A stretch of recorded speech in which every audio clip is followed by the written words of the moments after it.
Gold, trusted gold buyers. మీరు తాకట్టు పెట్టిన బంగారాన్ని విడిపించి ఈ రోజు ఉన్న మార్కెట్ ధరకు కొనబడను.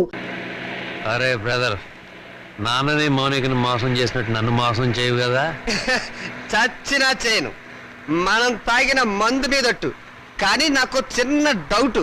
ఏంటి బ్రదర్? ఆ శ్రీకాంత్ గారు అమెరికా నుంచి రాగానే మౌనిక మనల్ని కొట్టిస్తుందేమా? షడప్. దాని మెడ ఈ టైప్లో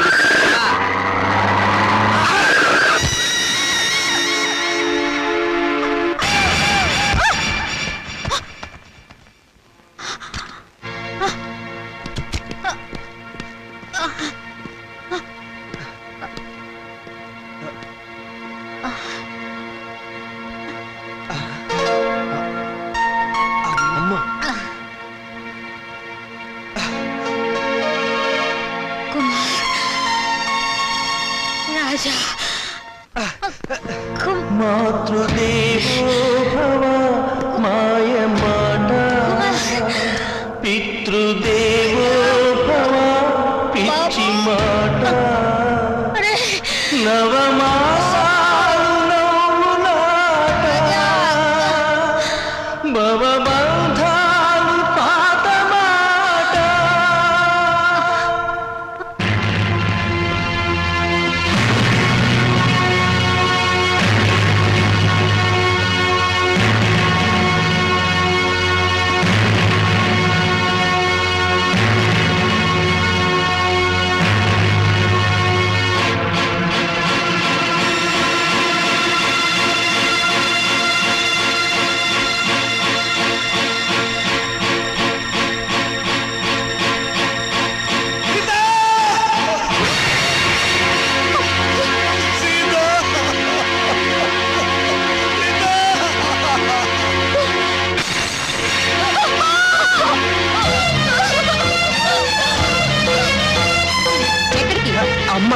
అమ్మ లేదు, బొమ్మ లేదు.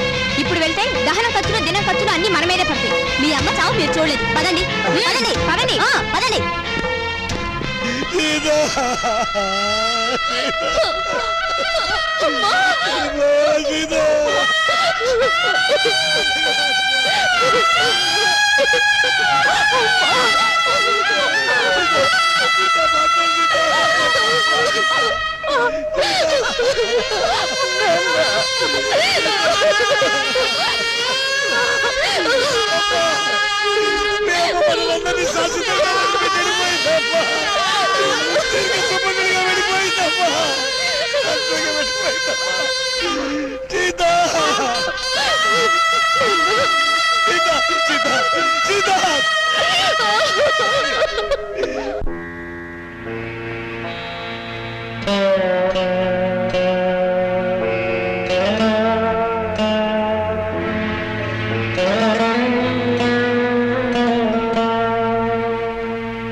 నాకింత విషయం ఇచ్చి నన్ను చంపే తల్లి.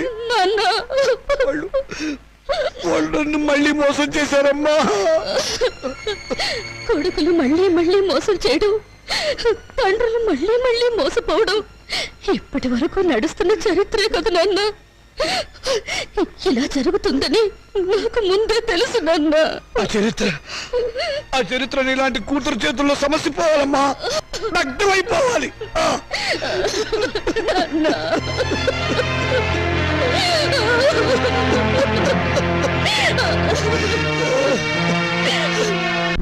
అరే బాబాయ్, బాబాయ్ నువ్వు అర్జెంట్ గా నాకు సహాయం చేయాలి. ఏంట్రా? ముందు కూర్చో మాట్లాడు.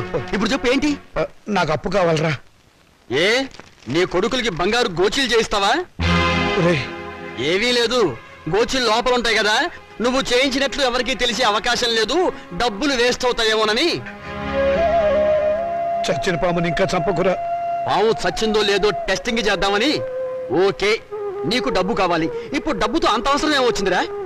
మా పెద్దమ్మాయి పెళ్లి వెంటనే చేసేయాలరా. నాకు అర్జెంట్గా 2 లక్షలు కావాలి.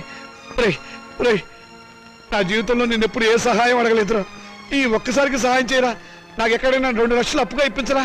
ఒరే రాముడు, నీ కూతురు నాకు మాత్రం కూతురు లాంటిది కాదు. అసలు నా దగ్గర డబ్బు ఉంటే నేనే ఇచ్చేవాడిరా. ఈ రోజుల్లో బతుకున్న వాళ్ళకే అప్పు దొరకడం లేదు.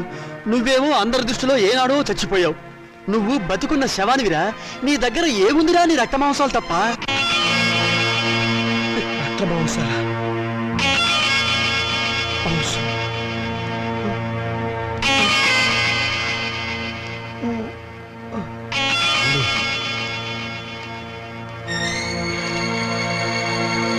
నీ దగ్గర ఏముందిరా నీ రక్త మాంసాలు తప్ప. నీ దగ్గర ఏముందిరా నీ రక్త మాంసాలు తప్ప. నీ దగ్గర ఏముందిరా నీ రక్త మాంసాలు తప్ప.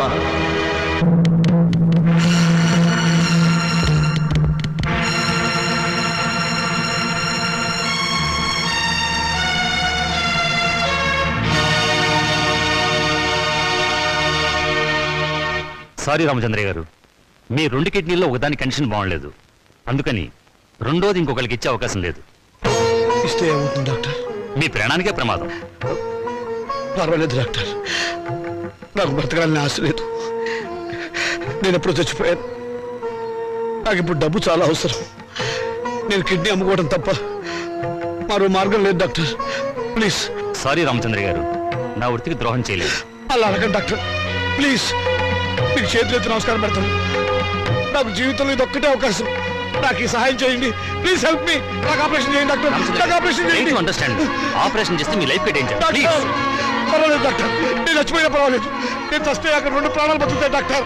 డాక్టర్ డాక్టర్ మీ కాళ్ళు పట్టుకుని ప్రార్థిస్తున్నాను డాక్టర్. మీ కాళ్ళు పట్టుకుని ప్రార్థిస్తున్నాను. ప్లీజ్. నా జీవితంలో ఈ మార్పులు చేసిన అన్యాయాన్ని ప్రాయశ్చిత్తం చేసుకోవాలి డాక్టర్.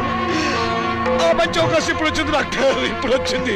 మీరు కాదంటే ఇప్పుడే ఇక్కడే నేను వినేసి చచ్చిపోతాను డాక్టర్. రామచంద్ర గారు, ప్లీజ్. అలాగే లేవండి. కల్పన, త్వరగా రెడీ చేయండి, సాయంత్రం డిస్పాచ్ చేయాలి. అమ్మా మౌని, నేను ఒకసారి మన ఊరు వెళ్ళొస్తానమ్మా. ఇప్పుడంత అవసరమేంటి నాన్న? అవసరం ఉండి కాదమ్మా, మనశ్శాంతి కోసం. నిజమే నాన్న, మా నూరు వెళ్ళి 4 రోజులు ప్రశాంతంగా ఉండిరండి. అలాగేనమ్మా. నాన్న, ఈ డబ్బు మీ దగ్గర ఉంచుకోండి. వద్దమ్మా వద్దు, ఇక నేను ఈ రుణ బాధను భరించలేను. ఇవ్వవలసిన చేత్తో పుచ్చుకోవలసి రావటం. నాన్న, తండ్రి బిడ్డల మధ్య ఆత్మీయత అనుబంధం ఉండాలి కానీ రుణానుబంధం ఉండకూడదు. నిజమేనమ్మా, నీ పట్ల నేను ఎప్పుడు తండ్రిగా ప్రవర్తించలేదు. అందుకే ఇప్పుడు రుణగ్రస్తుని అయిపోయాను. అది తీర్చుకునే ఒకే ఒక్క అవకాశం నేను చచ్చిపోయే లోపుగా ఇవ్వమని ఆ భగవంతుని ప్రార్థిస్తున్నానమ్మా. నాన్న, ఇవేం మాటలు? మీరింకేం మనసులో పెట్టుకోకుండా ప్రశాంతంగా వెళ్ళిరండి. అక్క పెళ్ళి, ఈ అప్పుల సంగతి నేను చూసుకుంటాను. మీ ఆరోగ్యం జాగ్రత్తగా చూసుకోండి. నీకేమన్నా అయితే నేను భరించలేదు. అమ్మా అలాగేనమ్మా.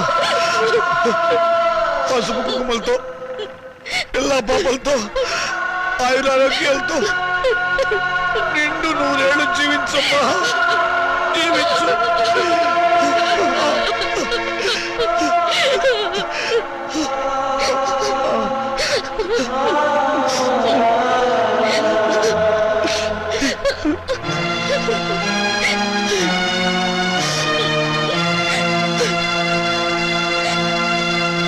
Hello, is it Karimnagar police station? Panjagutta కళ్ళు కాంపౌండేనా? షడప్, నేను ఎస్టడీ మాట్లాడుతున్నా. ఏం పర్లేదు, మాట్లాడండి. నేను లోకలే మాట్లాడుతున్నాను. ఎవడై నువ్వు? నేను ఎస్ఐ వేదవ్యాసం మాట్లాడుతున్నాను. నేను డిఎస్పీ చిదంబరాన్ని.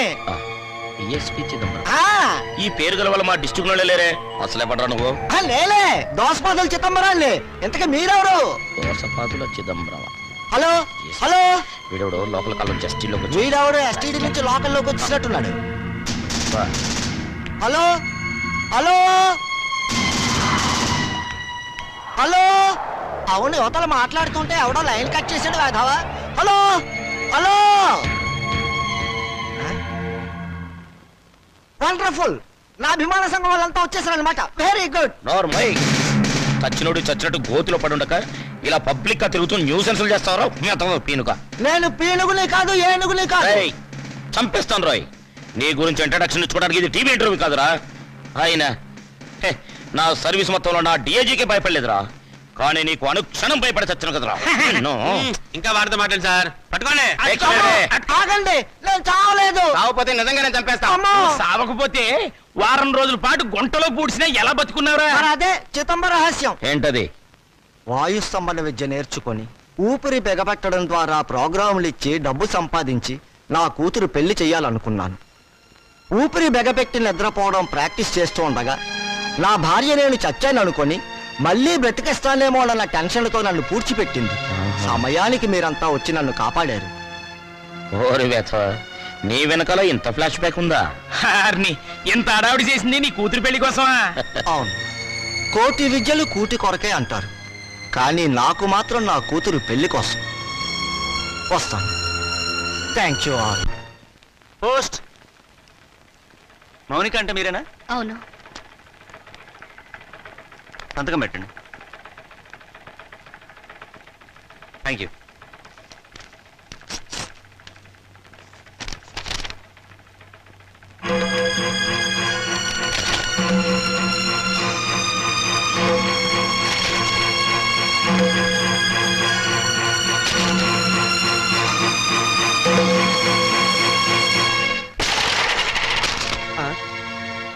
ఏమిటి ఇలా వచ్చావు? రావటానికి సిగ్గుండాలి. సిగ్గు లేని వాళ్ళ దగ్గరకు రావడానికి సిగ్గెందుకు? నోరు మూసుకుని బయటకున్నాడు. నడుస్తాను. ఈ కోర్టు నోటీస్ ఎందుకు ఇచ్చారు? ఇంకా మా దగ్గర ఏం మిగిలిందని? అదే, ఆస్తి మీద సమాన హక్కు కోసం. ఆస్తా ఎక్కడుంది? ఉన్నా మీరేం మిగిల్చారు? లేని అప్పులు చూపించి మొత్తం దిగి మింగారుగా. మిగిల్చాం కాబట్టే కోర్టుకెక్కాం. మాకు మిగిలింది గౌరవనీయులైన నాన్నగారు. ఆయనే మాకు ఆస్తి, ఆస్తిలో మాకు వాటా ఉంది. మనుషులు ఆత్మీయులు అవుతారు కానీ ఆస్తులు కారు. ఎందుకు కారు? అమ్మితే డబ్బు వచ్చే ప్రతిదీ ఆస్తి కింద లెక్కే. నాన్న ఒంట్లో అమ్ముకోవడానికి పనికొచ్చే ప్రతి భాగం మీద మాకు హక్కు ఉంది. అమ్మగా వచ్చిన డబ్బులో మాకు వాటా ఉంది. మీరు మనుషులా రాక్షసులా? నువ్వేంటే రెచ్చిపోతున్నావు? నువ్వు మాత్రం ఏమైనా తక్కువ తిన్నావా? నాన్నగారి కిడ్నీని 2 లక్షలకు అమ్మేసుకోలేదు నువ్వు. ఏంటి? నాన్నగారు కిడ్నీ అమ్మేశారా? అంత అనుమానంగా ఉంటే ఇంటికి వెళ్ళి ఆయన పట్టుకోసి లెక్క పెట్టు. 1 ఉందో 2 ఉన్నాయో నీకే తెలుస్తుంది. పో.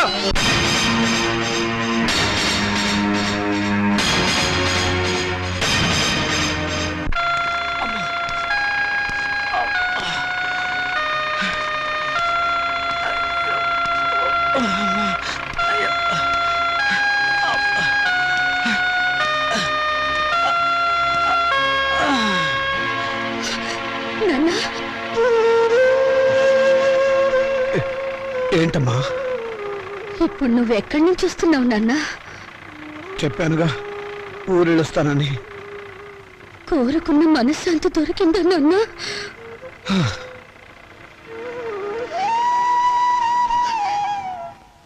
దాని ఖరీదు 2 లక్షలు నాన్న. అది నీ శరీరంలో భాగం కాదా నాన్న? మౌనిక, శరీరంలో భాగాలు అమ్ముకుని మమ్మల్ని ఆదుకోవాలని చూస్తున్నావా నాన్న? ఆ దుర్మార్గులకు నా మనసును తాకట్టు పెట్టి దరిద్రుడైన వాడిని. మీ అమ్మ దగ్గరికి ఎంత తొందరగా వెళ్ళిపోవాలని ఆశలతో ఉన్నవాడిని. అన్యాయం చేసిన ఆడపిల్లలను ఆదుకోవటానికి నా రక్త మాంసాలు అమ్ముకోవడం తప్ప ఏమీ చేయలేని వాడిని. అంతకంటే నేనేం చేయగలనమ్మా? ఇప్పుడు నీ కొడుకులు కోర్టుకెక్కింది ఆ రక్త మాంసాల కోసమే నాన్న. నిజమా? అంత నీచాన్ని కూడా కట్టారా దుర్మార్గులు? వాళ్ళు వదిలిపెట్టకూడదమ్మా. వాళ్ళంతా చూడాలి.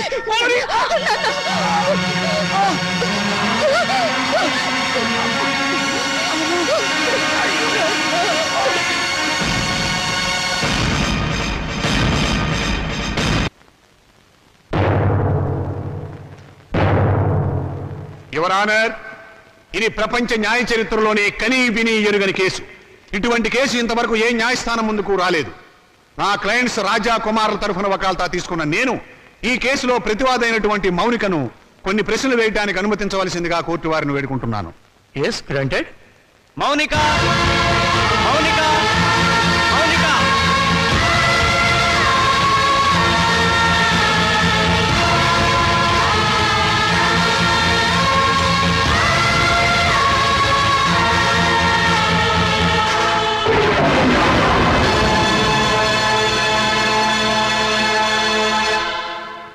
చూడమ్మా మౌనిక, కుమార్ రాజాలు నీకేమవుతారు? కీర్తిశేషులు. తెలుగు రాదా? చచ్చిపోయిన వాళ్ళు. చూశారా చూశారా, ఈ అహంకారంతోనే ఈ మౌనిక సంవత్సరం క్రితం కోర్టుకెక్కింది. హిందూ వారసత్వ చట్టం 1956 ఏపీ యాక్ట్ సెక్షన్ 13A ప్రకారంగా తండ్రి సంపాదించిన ఆస్తిలో కొడుకులతో పాటు కూతుళ్లకు కూడా వాటా ఉందని కోర్టుకెక్కి పోరాడి గెలిచింది. ప్రస్తుత విషయానికి వస్తే నా క్లయింట్స్ తండ్రి రామచంద్రయ్య గారు తన మూత్రపిండాన్ని 2 లక్షల రూపాయలకు అమ్ముకున్నాడు. ఆనాడు న్యాయం, చట్టం, వారసత్వం అంటూ పోరాడి తన ఆశక్కును గెలుచుకున్న ఈ మౌనిక తన తండ్రి మూత్రపిండాలమ్మి సంపాదించిన 2 లక్షల రూపాయలు తండ్రి ఆస్తేనని, తనతో పాటుగా తన అన్నలకు కూడా దాంట్లో వాటా పంచాలి అన్న ఇంగిత జ్ఞానం లేకుండా వాళ్ళని మోసం చేసే డబ్బు మొత్తం కాజేసింది. మూత్రపిండం ఆస్తి కాదు, శరీరంలో ఒక భాగం. అదే అదే యువర్ ఆనర్, అది శరీరంలో ఒక భాగమే అయినా అమ్మినప్పుడు డబ్బు వస్తే అది ఆస్తి కిందే లెక్క. నా క్లయింట్స్ అండి రామచంద్రయ్య శరీరం ఎవరిది? నా క్లయింట్స్ తాత నాయనమ్మలది. వాళ్ళు జన్మనివ్వబట్టే కదా ఈ రామచంద్రయ్య అనే వ్యక్తి భూమి మీదకి వచ్చింది. అంటే రామచంద్రయ్య శరీరం వాళ్ళ తాతగారిది అన్నమాట. మరి తాతగారిచ్చిన ఆస్తిని పంచుకునే హక్కు ఉన్నప్పుడు ఆయన జీవం పోసిన శరీరాన్ని పంచుకుంటే తప్పేమిటి?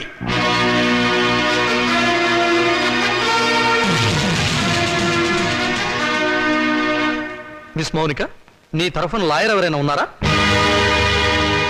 లేరు, అక్కర్లేదు. వాస్తవాలు చెప్పడానికి లాయర్ ఎందుకు? మీరే అన్నారుగా మూత్రపిండాలు ఆస్తులు కావని. అమ్మితే డబ్బు వచ్చేది ఏదైనా సరే ఆస్తి కింద లెక్కే. కళ్ళు, చెవులు, గుండె, నెత్తురు వీటన్నిటికి అమ్మినందుకు రేటు ఉంది. ఇవన్నీ ఆస్తి కదా యువర్ ఆనర్. లాయర్ గారు, మీరు కరెక్టే. మీ గుమస్తాకు మీరు జీతం ఎంత ఇస్తారు? 1000 రూపాయలు. ఎందుకు? నాకు సర్వీస్ చేసినందుకు. మీకు సర్వీస్ చేసిన మీ గుమస్తాకి మీరు 1000 రూపాయలు ఇస్తుంటే మమ్మల్ని కన్ని పెంచి పెద్ద చేసినందుకు మా అమ్మకు నాన్నకు మేమేమిస్తే మాత్రం రుణం తీర్చుకోగలం? కనీ పెంచడం కూలి కింద రాదు. ఎందుకు రాదు? తల్లిదండ్రులు వాళ్ళ కామం తీర్చుకోవడానికి ఏకమవుతారు. ఏకమైనప్పుడు మేమెందుకు పుట్టాలి? అది సుశీధర్మం. ధర్మం కాదు, శ్రమ. తల్లిదండ్రులు పిల్లల్ని పుట్టించే యంత్రాలనుకుంటే ఆ యంత్రాలు పడిన శ్రమకు కూలి ఇవ్వాలి. వీళ్ళిచ్చారా? పని చేసే యంత్రానికైనా శక్తి, విశ్రాంతి కావాలి. మీ క్లయింట్స్ యంత్రాలు నా బ్రతికి నా తల్లిదండ్రులకు అవి ఇచ్చారా? అసలు వాళ్ళని మనుషుల్లో చూసారా? అడగండి యువరానా. వీళ్ళను పుట్టించినందుకు కూలి ఇవ్వాలి. 9 నెలలు మోసిన మా అమ్మ కూలి ఇవ్వాలి. మా నాన్న నెత్తురు పంచినందుకు దానికి రేటు కట్టాలి. అమ్మ దగ్గర తాగిన పాలకు, వాళ్ళు పెట్టిన కష్టాలకు, కడుపు మంటకు, మా తల్లిదండ్రులు పడ్డ ఆవేదనకు రేటు కట్టాలి. కట్టమనండి ఆ రేటు. శంకర్రావు గారు, మీ సమాధానం ఏమిటి? ఈ వాదనకి అర్థం లేదు యువర్ ఆనర్. ఉంది, అర్థం ఉంది యువరానా. నా తల్లిదండ్రులకు కూలి ఇవ్వమని మీరు జడ్జిమెంట్ చెప్తే వాళ్ళమ్మ కూడా కూలి కోసం కోర్టుకెక్కుతుందని ఆయనకు భయం. Silence, silence. యువర్ ఆనర్, మీరు ప్రతివాదిని మందలించాలి. మౌనిక, మన తాతలకి షుగరు, బీపీ ఉంటే అది వంశంలో అందరికీ వస్తుంది, అవునా? అవును. మరి రోగాలను పంచుకున్నప్పుడు ఆ రోగాలకు కారణమైన అవయవాలను పంచుకోవడంలో తప్పు లేదుగా? పంచుకోవచ్చు. Note this point your honour. Lawyer గారు, మా తాతగారు చాలా మంచివారు. ఎందుకు? బుద్ధిమంతుడు కాబట్టి. ఆయన్ని కొడుకులు బాగా చూసుకునేవారు.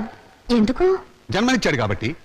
మరి రోగాలు వంశంలో అందరికీ వచ్చినప్పుడు బుద్ధులు కూడా రోగాలతో పాటు రావాలిగా. మీ క్లయింట్స్ కి వచ్చినాయా లేదా అని అడగండి ఒకసారి. రాలేదు కాబట్టే కోర్టుకెక్కారు. ఒక చెట్టుకు కాసిన కాయలన్నీ ఒకే రకంగా ఉండవుగా. కానీ కాయలు చెట్టును చంపవుగా. మీ క్లయింట్స్ మా నాన్నగారి మూత్రపిండాలమ్మిన సొమ్ము కోసం ఈ కోర్టుకెక్కారు. కానీ కానీ మా నాన్నగారు లేరు. సంవత్సరం క్రితం చచ్చిపోయారు. పచ్చి అబద్ధం. ఆయన బతికే ఉన్నారు. యువరానా, నా మాజీ అన్నలు వీరి క్లయింట్స్ సంవత్సరం క్రితం మా నాన్నగారు చచ్చిపోయారని డాక్టర్ సర్టిఫికేట్ ఇచ్చి ప్రావిడెంట్ ఫండ్, పెన్షన్ తీసుకున్నారు. ఈ డెత్ సర్టిఫికేట్ వాళ్ళు ఇచ్చిందే యువరానా. చూడండి, ఎప్పుడో చచ్చిపోయిన మా నాన్నగారు ఇప్పుడు ఎలా వచ్చారు? ఆయనకు మూత్రపిండాలు ఎలా ఉంటాయి? చెప్పండి యువరానా, చెప్పండి.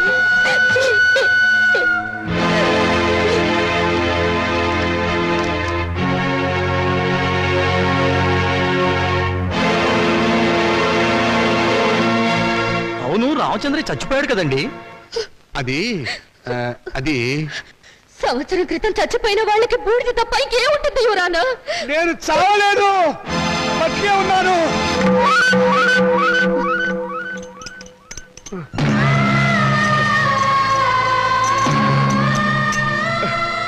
నేను చావలేదు ఎవరానా, బతికే ఉన్నాను. అరే ఈయన బ్రతికే ఉన్నాడుగా. నన్ను ఆ బోన్ దగ్గర తీసుకెళ్ళు. యువరానా, మీరు లా పుస్తకాలు చదివి తీర్పు చెప్తారు, లా లేని ప్రపంచం తీరును, రక్త సంబంధం తీరును చూసి తీర్పు చెప్తారు. ఆలోచించండి. కొడుకుల పిచ్చిలో పడి కూతుర్లకు అన్యాయం చేశాననే బాధలు ఈ వెర్రి తండ్రి 2 లక్షలకు మూత్రపిండం అమ్ముకున్నాడు.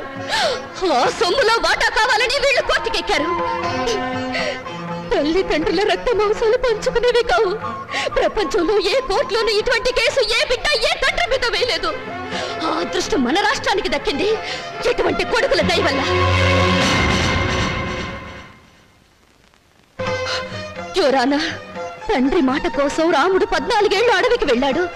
తల్లిదండ్రులను పూజించి పాండురంగుడు దేవుడయ్యాడు.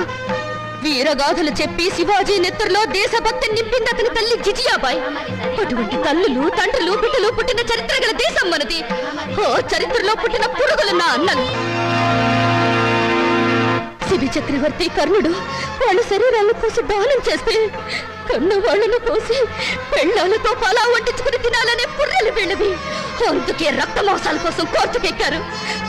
కుక్క మాంసం తినదు, కానీ మనిషి మాంసం కోసం, కన్న వాళ్ళ మాంసం కోసం ముందుకొచ్చారు. నాగరికతకు పట్టిన చెడ పురుగులు బిడ్డ. ఇటువంటి వాళ్ళను క్షమించి వదలకూడదు యువరానా. చెప్పండి మీ జడ్జిమెంట్. దేశ జనాభా పెరగకుండా ఆపరేషన్లు చేయించడం కాదు, ఇటువంటి మాతృహంతకులు, పితృహంతకులు దేశంలో పెరగకుండా కొత్త ఆపరేషన్లు కనిపెట్టమని సైంటిస్టులకు చెప్పండి యువరానా, చెప్పండి.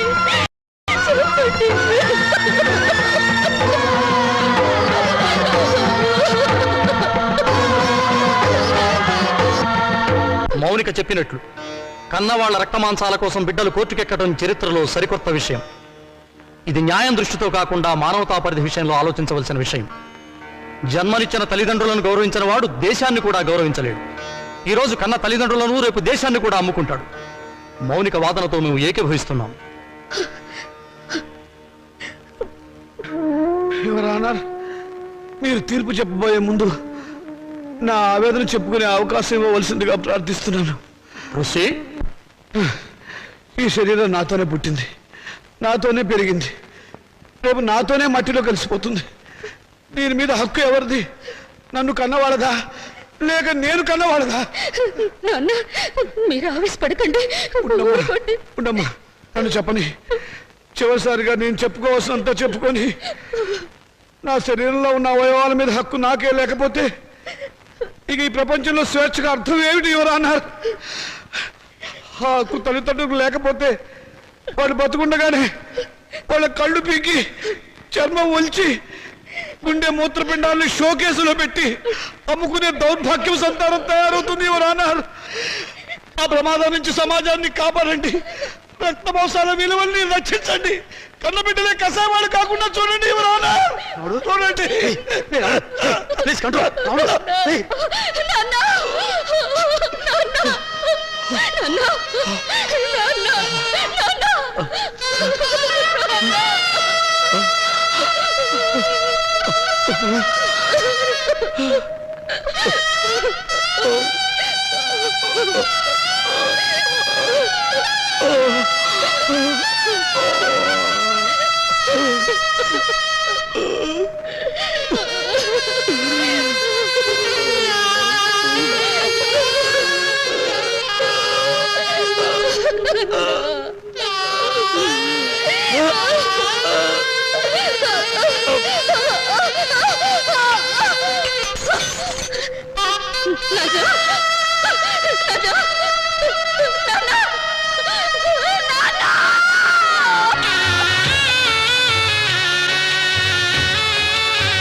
నాన్న చితికిని పండించే హక్కు నీకు లేదు.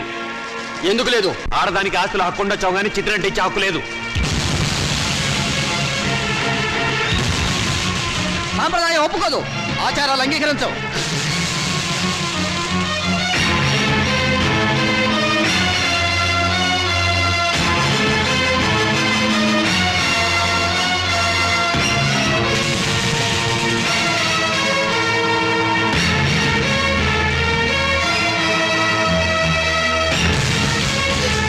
ఎందుకు అంగీకరించావు?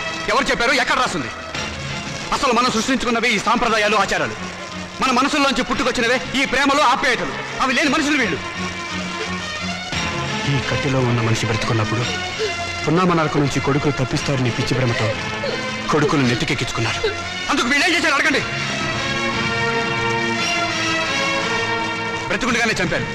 స్వార్థంతో పురుగులా చూశారు. ఎంగిలి విస్తరాకుల వీటిలోకి నెట్టారు. వీళ్ళు ఈ రోజు కొరువు పెట్టి శ్రాద్ధకర్మలు నిర్వర్తించినా ఆయన ఆత్మకు శాంతి చేకూరదు. బ్రతుకుండగా వాడు తిన్నాడో తినలేదో పట్టించుకొని వీళ్ళు వాడి మూత్రపిండాల మీద హక్కుందంటూ కోర్టుకు ఎక్కారు. చెప్పండి, జన్మనిచ్చిన వాళ్ళ పట్ల చూపించే ప్రేమ ఇదేనా? రేపు మీ బిడ్డలో మీ పట్ల ఇలాగే ప్రవర్తిస్తే సమాధానం చెప్పండి. అటువంటి వాళ్ళకి అండగా నిలబడి మాట్లాడడానికి మీరు వచ్చారు. ఈ చచ్చిపోయిన రామచంద్రయ్యకు దేవుడు మాట్లాడే శక్తి ఇవ్వగలిగితే వీళ్ళు ఎంత కిరాతకులో చెప్తాడు. వీళ్ళు చిత్తి వెలిగించిన మండదు, ఈ శవం బూడిది కాదు. బ్రతికినంత కాలం మనశ్శాంతి లేకుండా చేశారు. చివరకు శ్మశానానికి వచ్చినా కూడా ఆయనకు మనశ్శాంతి లేకుండా చేస్తారా? ఆచారాలకు విలువ ఇచ్చి మంచిని మానవత్వాన్ని చంపుతారా? చెప్పండి.